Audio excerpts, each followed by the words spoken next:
very good morning, dear children. Indian culture is the most complex and colorful culture on the planet. The way people look, their language, their food, their way of dressing, and their music and dance. Everything changes every 50 or 100 kilometers in our country. Today we are going to start with the second session of lesson number 8, The Glory of Bharatvarsh. So let's get started with a quick recap. In the last session, we spoke about unity in diversity, where people from different cultures and traditions come together and stand united. We learned about Stone Age all the way till 8th century and gathered information about art, architecture, and social life of our country. We learned about food, tools, and irrigation methods of ancient India. We understood the life of the people of North India, that is Gram Bhojak, and his ancestral position, and how he was assigned the responsibility of collecting revenue, maintaining law and order by the king, and employing people. In South India, the people were divided into three categories: big landlords, small farmers, and landless laborers. Then we understood the life in towns, which were part of Mahajanpads. The town planning was systematic with fortifications for safety of the kingdom and use of spherical wells for drainage. We understood the clothing of people called Nivi, Kas, and Adivas. Last but not the least, we learned the two art forms, fine arts and performing arts, which included painting, drawing, to drama and dance. Let's start with today's session. Indian literature has been divided into three parts: religious literature, non-religious literature, and description by foreign travelers. Let's try to understand each one in detail. Books and manuscripts dealing with religion are known as religious texts.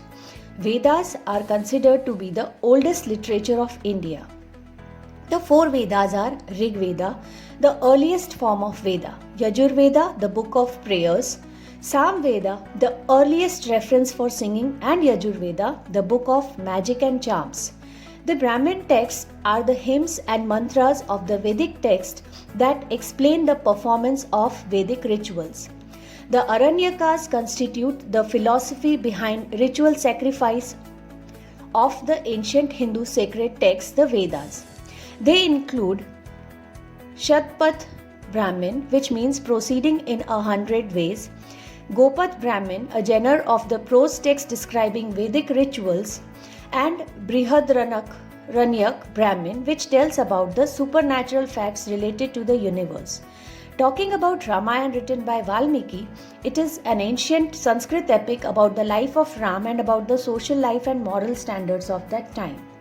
When we talk about Mahabharata, also known as Jay Sanhita, written by Ved Vyas, it depicts victory collection. Children, do you know it is also known as the fifth Veda because it explains the principles of the four Vedas and also contains the Bhagavad Gita. The Upanishads are the philosophical religious texts of Hinduism, also known as Sanatan Dharma, meaning eternal path, which develops and explains the fundamental beliefs of the religion.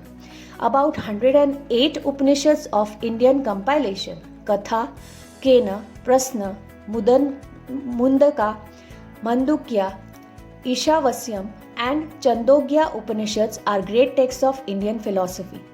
The Purans are Hindu religious texts. They contain narratives about the history of the universe from creation to destruction and the genealogies of kings, heroes, sages, and deities. Out of 18 Puranas, Vishnu Puran, Garud Puran, Vayu Puran, and Matsya Puran, as well as Bhagavad, are known as special texts. Tripitaka is considered to be a record of the words of Buddha. Original texts of Buddhism are called Tripitaka. It includes Sukta Pitaka, which refers to the verses of truth; Vinay Pitaka, the one that regulates monastic life and daily affairs of monks and nuns according to rules attributed by Buddha; and Abhidham Pitaka, which refers to the scholastic method itself as well as the field of knowledge. Other important texts include Didhanikaya, Anguttar Nikaya, Majjhima Nikaya, Milind Panho of Magsen, and Srimulka Kalpa of Arya Mani Jishi. Buddhist text writers in Tibetan language are Kangyur and Tengyur. Mythical stories known as Jatak Kathas along with Brihad Katha, Harivansh Puran, Vasudev Hidi, Siddhim Shabdanushasan, Dvaishriya and Kirit Kaumudi are main texts. The texts containing the teachings of Mahavir are called Agam texts. There are 12 Agam Granthas. Ancient Jain literature is divided into 14 parts and 12 texts or Anga. Angas are the religious texts followed by the Jains. The book says about the loss of life that is to be governed by the followers. It also deals with ways to be followed to be pure and obtain enlightenment after life. Main text includes Agams, Acharanga and Vitalik, Dasha Vitalik Sutra. Non-religious or secular literature is the one which comprises of worldly things and not pertaining to religious rituals or beliefs. This kind of literature is rather more rational and scientific in its approach. Poems, dramas, accolades, grammar texts and smritis are included in non-religious literature. Smritis are Hindu law texts. Manusmriti, Yagna Valkyam Smriti and Narad Smriti are law texts. Kautilya's Arthashastra is also a law text that refers to the practice of political diplomacy that arose in India and is a perfect example of written material on position, policy and military strategy. Great poets of ancient India who wrote plays and poems are Mahakavi Bas, Kalidas, Shudrak, Bharvi, etc. Some important epics include Abhigyan Shakuntalam, a play that revolves around the story of King Dushyant and Shakuntala. Raghuvansham, that describes the line of kings of the Raghu dynasty. Meghadutam, a lyrical poem that describes how a yaksh who was banished by his master to a remote region for a year asked a cloud to send message to his wife. Kirat Arjunam, an epic poem that describes the combat between Arjun and Lord Shiva at Indrakeladri hill. Swapna Vasadatam, a Sanskrit play written in 6 acts describing the sorrow of a king for his queen who is believed to have perished in fire, and Mrichakatikam, a Sanskrit drama that describes the affection between an impoverished Brahmin and a wealthy courtesan. In South India, Sangam literature was composed in first 3 centuries. Sangam means a gathering of learned men. It is the most ancient literature which is almost entirely religious. 1600 folk poets have composed heroic poems in 3 Sangam meetings in Madurai. Shilpadikaram, this epic is a tragic love story of an ordinary couple, Kanaki and her husband Kovalam, and Mani Mekhalai, which is a sequel of the earlier epic which describes the story of Mani Mekhalai, the daughter of Kanaki and Kovalan. They both are important literatures. Panini's Astadhyayi sums up 4,000 sutras, the science of phonetics and grammar that evolved in the Vedic religion, was composed in 5th century BC and is considered the best grammar text in Sanskrit. Ashoka's inscriptions inform about administration during Mauryan Empire and ethical rules of Buddhist religion of ancient India. Poetry and text developed during Gupta age are Samudragupta's Prayag Prashasti, written by Hari Sen, that mentions the achievements of Samudragupta as a great warrior. Udaygiri's Chandragupta II Prashasti, written by Veer Sen Saba, that explains how Chandragupta II continued the expansionist policy of his father and how he extended his empire in all 4 directions. Harsha Charita, in praise of Harsha by Bana, depicts the court and times of the Buddhist emperor Harsha of northern India.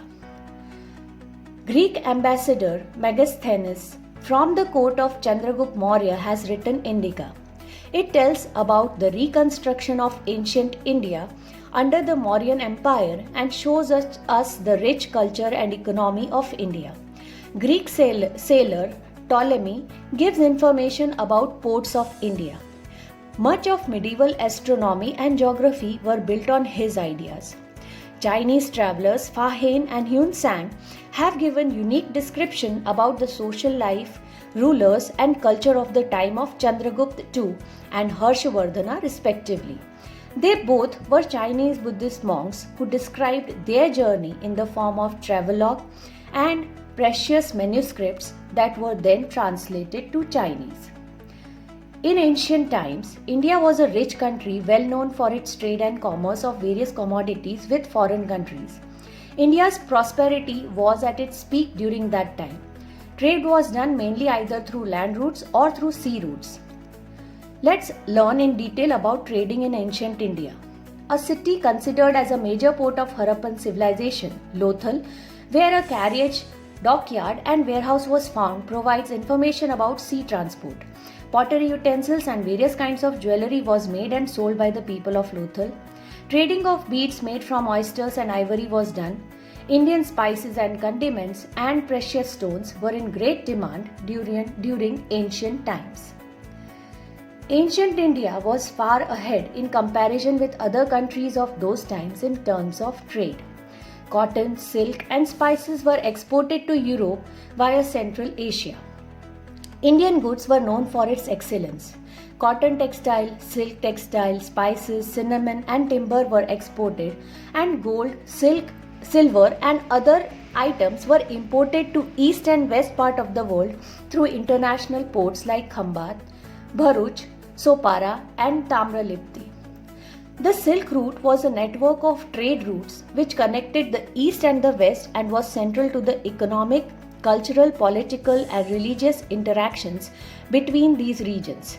People travelled from China to remote areas on foot and on horseback and carried silk cloth.